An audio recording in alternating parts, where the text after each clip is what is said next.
اگر آپ جانتے بوجھتے ایسی شادی، ایسا نکاح جو میرے نبی کے طریقے کے خلاف ہو، جس میں منگنی کا کھانا ہو، جس میں شادی کا کھانا ہو، جس میں جہیز ہو، آپ اگر رقعہ قبول کرتے ہیں تو نبی صلی اللہ علیہ وسلم کے نہ صرف طریقے کا مذاق اڑاتے ہیں، نبی کا مذاق اڑاتے ہیں، بلکہ ان لوگوں کو اور اسٹرینتھن کرتے ہیں جو بلیک میل کرنے والے ہیں۔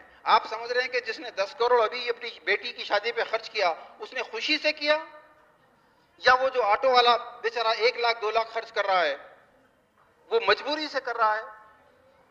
خوشی سے 10 کروڑ روپے خرچ کرنے والا لیڈر، مجبوری سے 2 لاکھ خرچ کرنے والا آٹو، یہ دونوں کی مجبوری ہے۔ لوگ کیا کہیں گے؟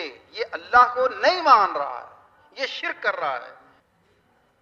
کیا آپ کا ضمیر گوارا کرتا ہے کہ یہ جو شرک بڑھانے والی دعوتیں ہیں، یہ جو گستاخی رسول صلی اللہ علیہ وسلم کو بڑھانے والی دعوتیں ہیں، کیا آپ کا ضمیر گوارا کرتا ہے اسی دعوتوں کا رخ قبول کرنے کا؟